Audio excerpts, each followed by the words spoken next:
More wrong choices, you might have negated it entirely. It's as though you completely ignored even the most basic safety protocol for real-world decision-making. Or did you not grasp the severity of the situation? Well, I won't have that kind of risk on my watch.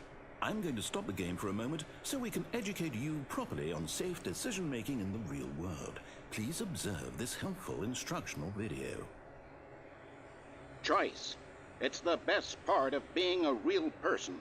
But if used incorrectly, can also be the most dangerous. For example, in this scenario, a hypothetical real person named Stephen has a choice. He could spend years helping improve the quality of life for citizens of impoverished third world nations. Or he could systematically set fire to every orphan living in a 30-kilometer radius of his house. Which choice would you make? Remember that unlike here, the real world makes sense, and at no time should you make a choice that does not conform to rational logic. If you find yourself speaking with a person who does not make sense, in all likelihood, that person is not real. Allow the person to finish their thought, then provide an excuse why you cannot continue talking.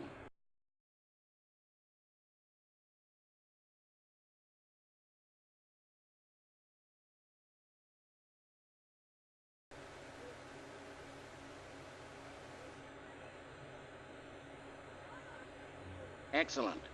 Making choices on a regular basis is the best part to a healthy decision-making process.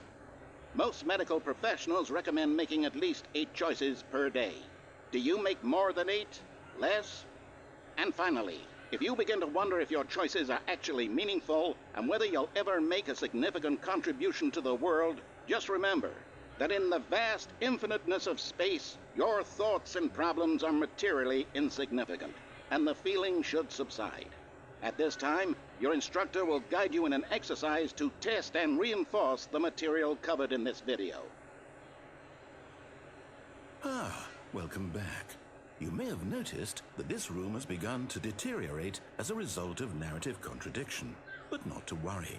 Now that you're properly informed on good decision-making, we're going to revisit a choice you made just a few minutes ago and see what the correct thing to do would have been. This way, please.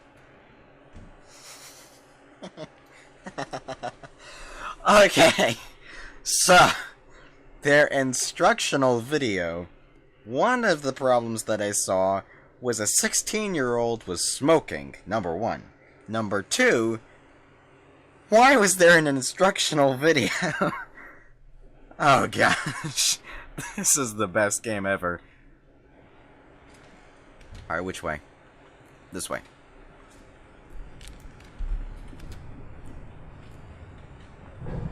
Now that we know your choices are meaningful, we can't have you jumping off the platform and dying. Imagine the main character dying senselessly halfway through the story. That story would make no sense at all. We just need to get you home as soon as possible before the narrative contradiction gets any worse. Unfortunately, it seems this place is not well equipped to deal with reality. The narrator is so doggone awesome. Key card. I need a key card for that.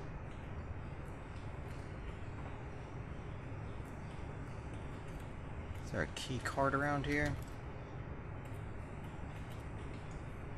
I think that was a secret. I'm not sure.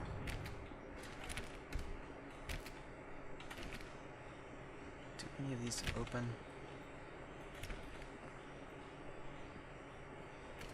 Almost there. You'll take the door on the left, back to the correct ending, the story will have resolution once again, and you'll be home free in the real world. Now remember, all you need to do is behave exactly as Stanley would. That means choosing responsibly and always putting the story first. I'm quite sure you'll be up to the task. Just follow my lead and you'll be fine. All right. When Stanley came to a set of 2 open doors, he entered the door on his left. I don't know which one I should go to. Maybe the door... No, I'm gonna go to the door on the left. It's a bummer that you can't go into any of these rooms. Ah, the bright lights! Yet there was not a single person here either. Feeling a wave of disbelief, Stanley decided to go up to his boss's office, hoping he might find an answer there. Broom closet. Aha. Dang it! Coming to a staircase, Stanley walked upstairs to his Meh. boss's office.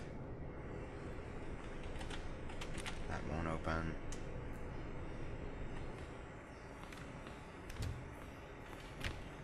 Oh, this is so cool. Everything changes. There's a white door and a hallway of brown doors that still do not open. There's 2 telephones, an empty glass of water. Okay. Stepping inside his manager's office, Stanley was once again stunned to discover not an indication of any human life. Shocked, unraveled, Stanley wondered in disbelief who orchestrated this, until he saw the door with a voice receiver next to it. Surely behind this door lay all the answers to his questions. And beyond all probability, he knew the passcode. He had seen it on his boss's computer just last week. Nightshark 115. Was this the code to open the door? Would it still work? There was only one way to find out. Stanley had been trained never to speak up, but now he would draw from within himself the courage to face the unknown. He drew a sharp breath and then spoke the code.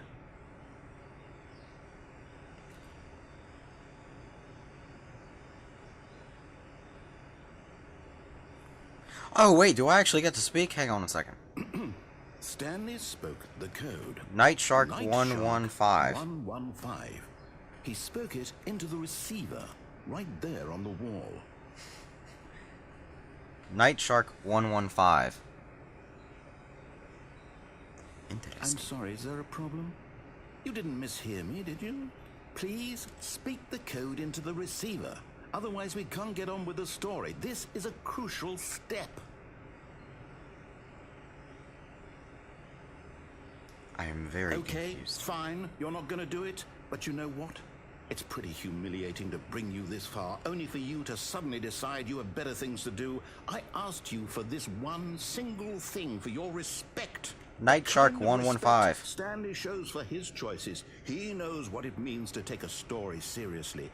If you didn't want to see what I had to show you, then why did you come here? You had a choice, you know. You could have gone through the door on the right. You could have done whatever the hell you wanted over there. Why did you come this way? Speak. Say something to me. Explain yourself, you coward. Behave exactly as Stanley would. That means choosing responsibly and always putting the story first. I'm quite sure you'll be up to the task. Just follow my lead and you'll be fine. Okay. All right. When Stanley came to a set of 2 open doors, he entered the door on his left. I don't know if there's a speak button or not, or if that was just to really humiliate anybody who spoke Yet into there it. was not a single person here either. Feeling a wave of disbelief,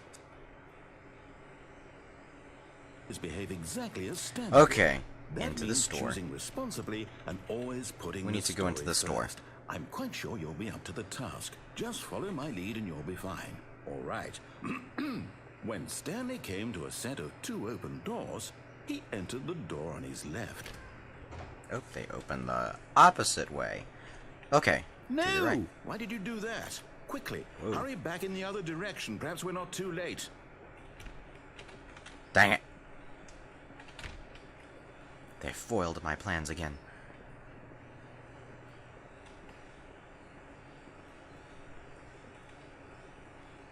Bright lights! Oh, Oh, it's good ruined. grief. I can't believe, after everything we talked about, that my story, you've destroyed my work. Why? For what? What did you get out of that? What did you think was so special about seeing the game undone, left here like so much garbage? It's worthless now. And what am I supposed to do? Even if there were a way to continue, would it be worth it?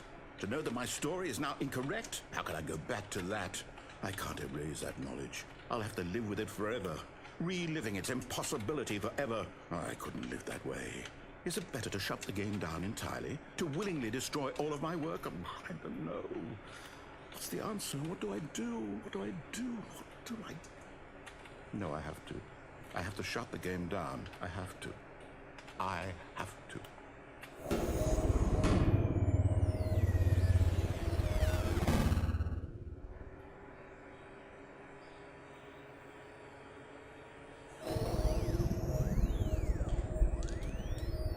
It's not getting much better now. Oh, I'm here. I'm still here. Here in this pile of rubbish. With you. You, who thought you were so clever.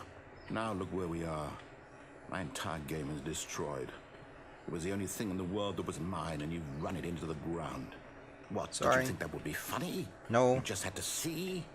Didn't I impress upon you how important it was to be like Stanley? Sorry. He actually knows how to do what I tell him to. He understands that if I say to do something, there's a good reason for it.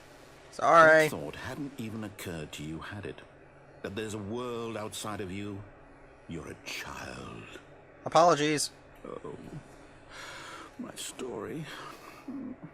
If you'd just gone through the door on the left, you would have seen it. There was a whole underground facility. You would have destroyed it and been victorious. It would have been so perfect. I worked so hard on it. I tried so hard. When Stanley came to a set of 2 open doors, he entered the door on his left. Stanley? Hello? Are you... Is everything okay? Stanley, please. I need you to make a choice. I need you to walk through the door. Are you listening to me?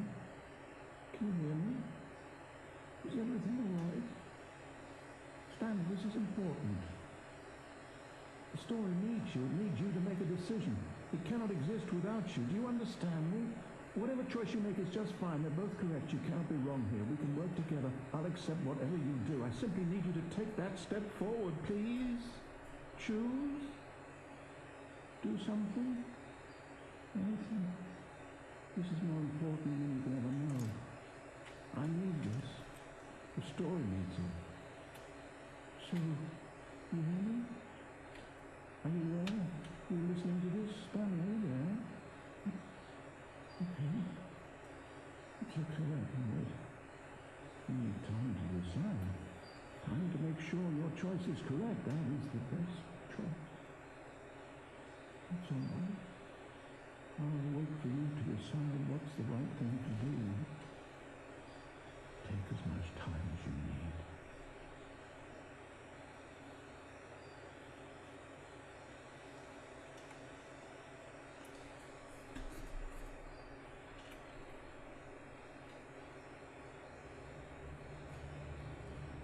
Alright, so... Oh, good grief. Someone was following Stanley. He was sure of it. If he checked over his shoulder now, he would surely catch them. It was only a matter of time. Nope.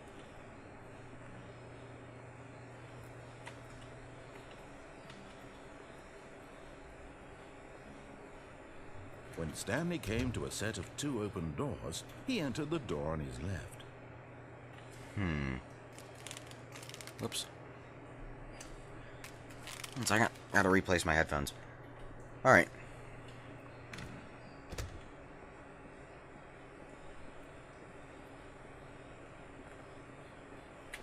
Yet there was not a single person here either.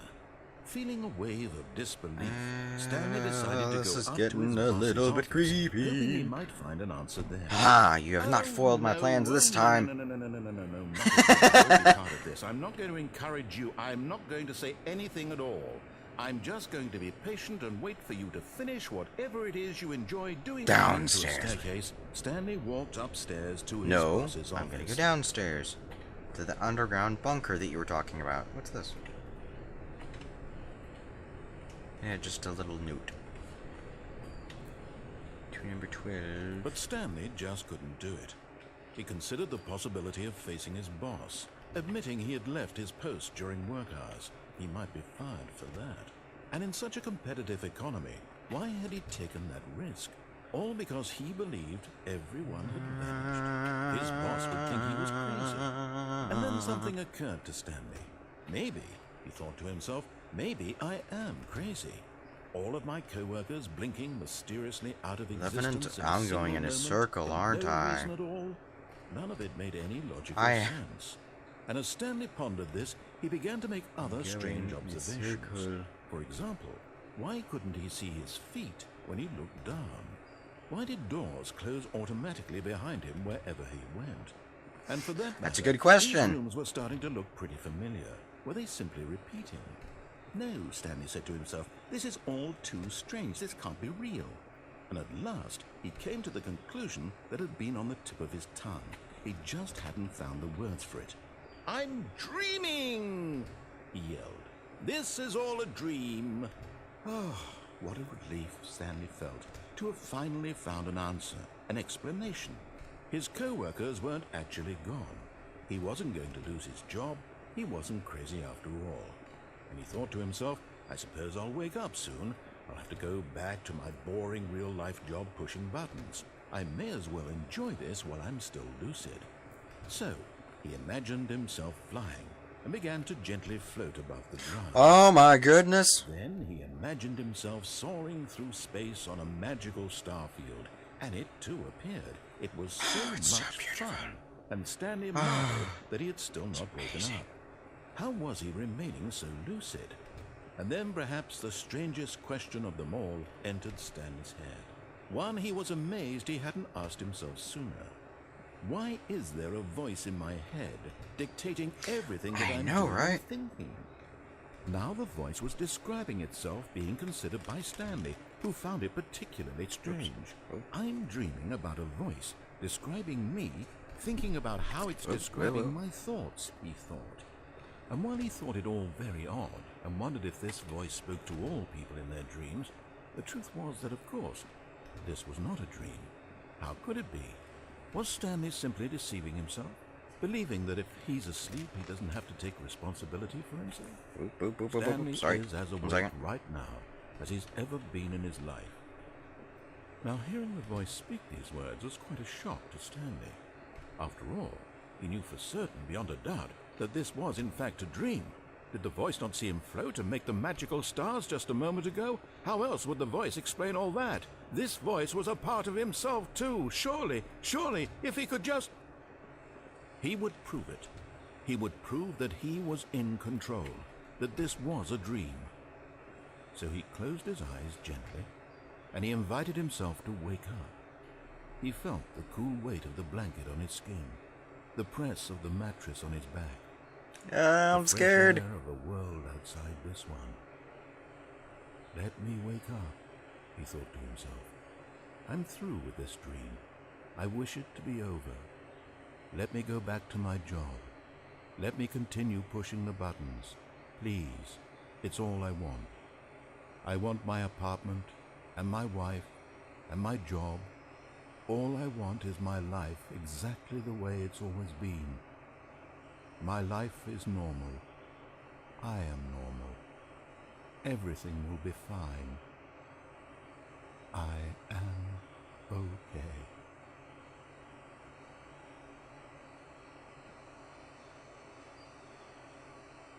I'm very much confused. Screaming.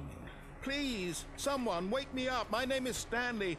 I have a boss. I have an office. I am real. Please, just someone tell me I am real. I must be real. I must be. Can anyone hear my voice? Who am I? Who am I? And everything went black. I think you're about... Yep, I think you just had a stroke. This is the story of a woman named Mariella. Mariella woke up on a day like any other. She arose, got dressed, gathered her belongings, and walked to her place of work. But on this particular day, her walk was interrupted by the body of a man who had stumbled through town talking and screaming to himself, and then collapsed dead on the sidewalk. And although she would soon turn to go call for an ambulance, for just a few brief moments, she considered the strange man. He was obviously crazy. This much she knew. Everyone knows what crazy people look like. And in that moment, she thought to herself how lucky she was to be normal. I am sane. I am in control of my mind. I know what is real and what isn't. It was comforting to think this, and in a certain way, seeing this man made her feel better. But then she remembered the meeting she had scheduled for that day. The very important people whose impressions of her would affect her career, and by extension, the rest of her life. She had no time for this, so it was only a moment that she stood there, staring down at the body. And then she turned and ran.